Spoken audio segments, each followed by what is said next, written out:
students. Hope you all are fine and studying well. Students, instead of doing only the book story, today I will teach you an additional story that I found. Let us start with the bonus story first. Two cockroaches lived in a house. Both of them were young and full of energy. Each day they would run, jump and chase each other while playing. Though they were equally strong, there was a difference. One cockroach was optimistic and always lived in hope, while the other was pessimistic and lived in despair. One day, while playing, both cockroaches fell into a pot of milk. They swarmed around and tried to hop out. But as there was no solid support under their feet, it was not possible for the cockroaches to hop out and escape from the pot. After some struggle, the pessimistic cockroach said to itself, "It is impossible to hop out. No doubt, I have strength, but I can't swim very long.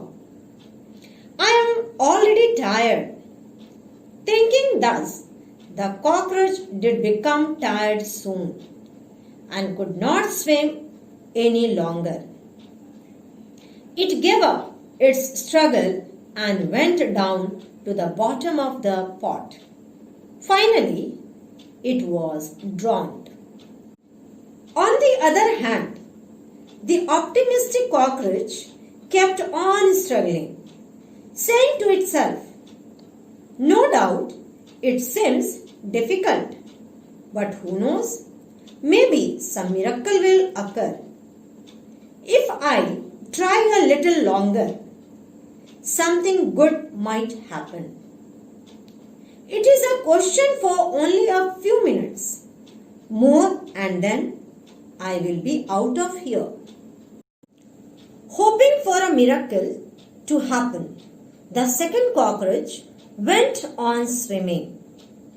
His constant leg movements churned the milk and turned it into a huge hip butter.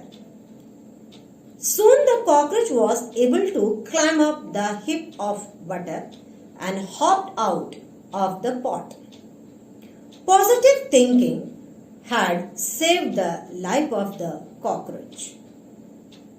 Moral of the story is, nothing is impossible as long as you don't give up.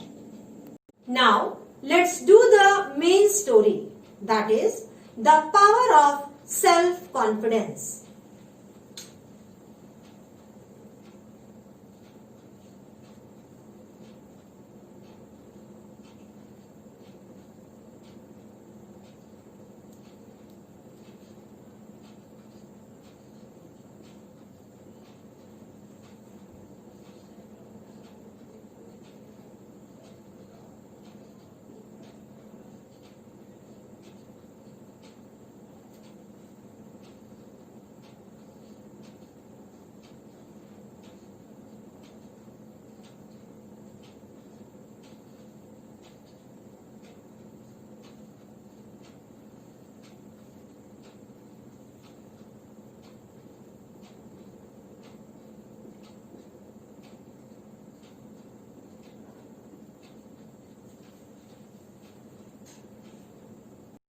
Years ago, a business executive was deep in debt and could see no way out.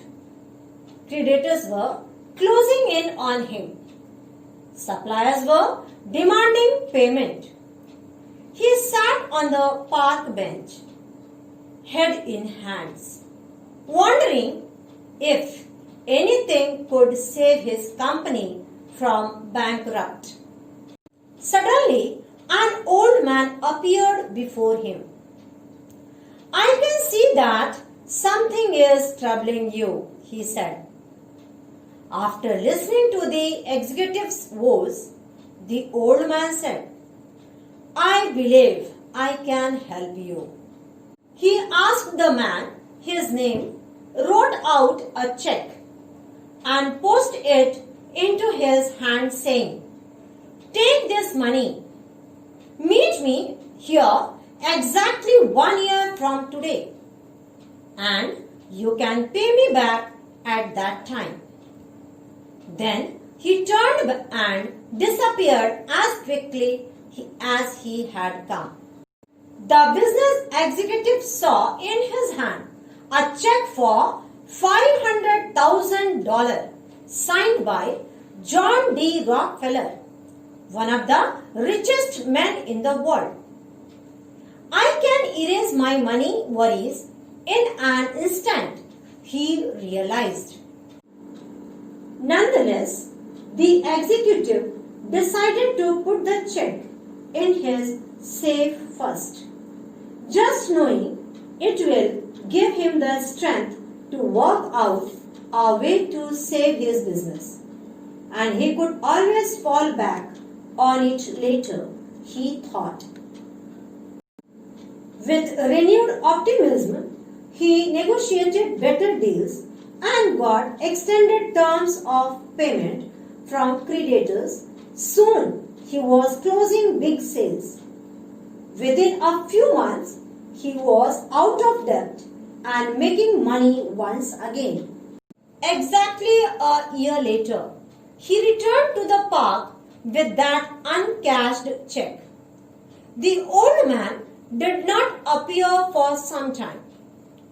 Yet, the business executive decided to wait for a while more. A while later, the old man came along the way, but seemed to be unmindful of the business executive. He stopped the old man and was about to hand over the check with a few words of thanks, as well as share his success story. Suddenly, a nurse came running up and grabbed the old man. I am so glad I caught him, she cried. I hope he hasn't been bothering you. He is always escaping from the rest home and telling people he is John D. Rockefeller. And she led the old man away by the arm. The astonished executive just stood there stunned. All year long, he had been wheeling and dealing, buying and selling, convinced he had $500,000 behind him. Suddenly, he realized that it wasn't the money, real or imagined, that had turned his life around. It was his newfound self-confidence that gave him the power to achieve anything he went after. So children, from both the stories, we get to know that confidence is nothing but a distant vision held positively no matter what comes in between. It comes from one's own commitment and dedication and is entirely internal. You have it within. Unleash your personal power. So here we end our chapter. Students, as a homework, you have to learn from your book Golden Words. Thank you and God bless you.